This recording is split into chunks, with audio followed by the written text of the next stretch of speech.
basically kung paano mag-testing ng alternator kung kumakarga.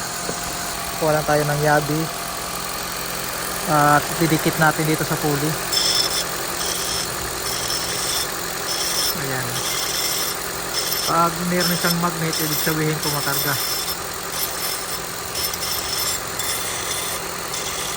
Ayan. Magpapalit ako ng alternator.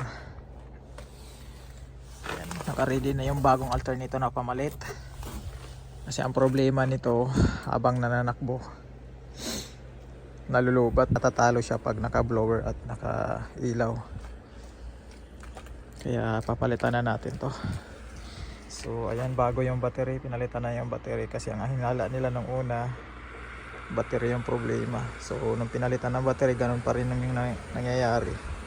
Tumitirik sa daan kasi natatalo yung charging niya doon sa kinukonsumo ng blower at sa ilaw. So ayan, tinanggal ko muna tong overflow reservoir at yan yung bracket nya. So dito nakalagay yan para medyo maluwag siya. So lagi lang natin tatandaan yung rotation sa belt para hindi tayo mahirapan mamaya pagbalik. Okay. So sobrang lamig lang ngayon, masakit sa kamay. Dahil ayan makapal pa rin yung snow.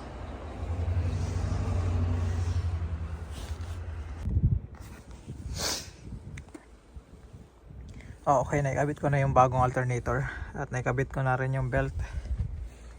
So kailangan na natin tanggalin dito ang cover para malagay natin ng maayos ang belt sa crankshaft pulley. Okay, paling lang natin yung gulong. Ito na yung luma.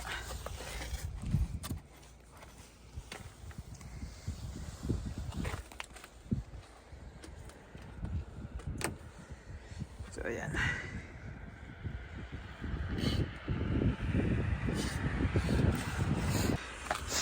Paandarin na natin at ma-check natin yung alternator kung kumakarga.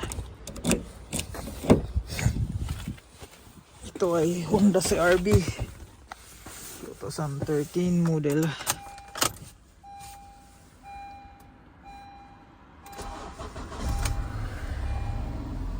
Okay.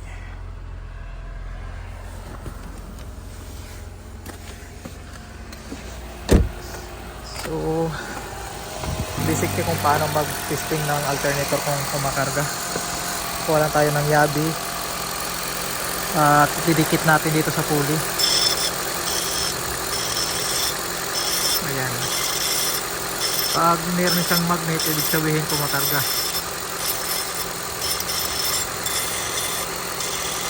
Ayan. So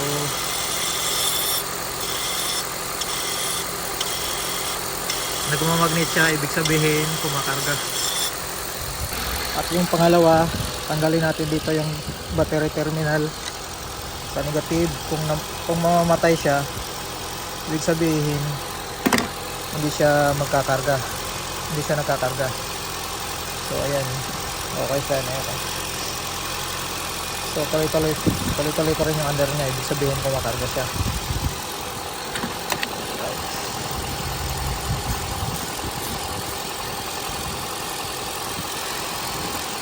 So yun lang yung mga basic tips paano mag-check ng alternator kung kumakarga siya o hindi.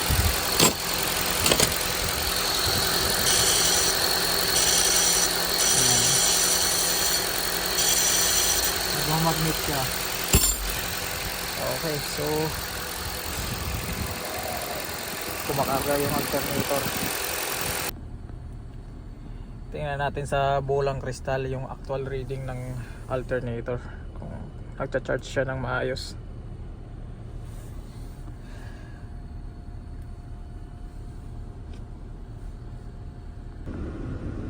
Okay, so makikita natin dito 14.3.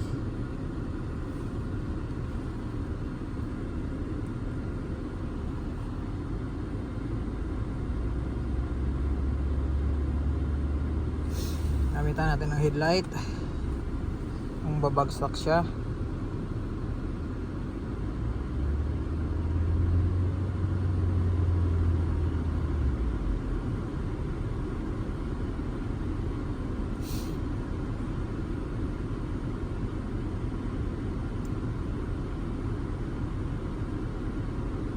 So ayan, pumipermis lang siya sa 14, hindi siya bumabagsak.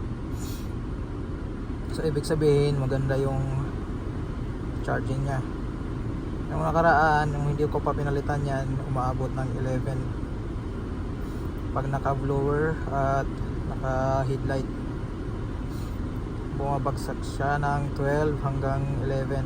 So ibig sabihin natatalo yung charging niya kapag gumagamit ng blower at headlight.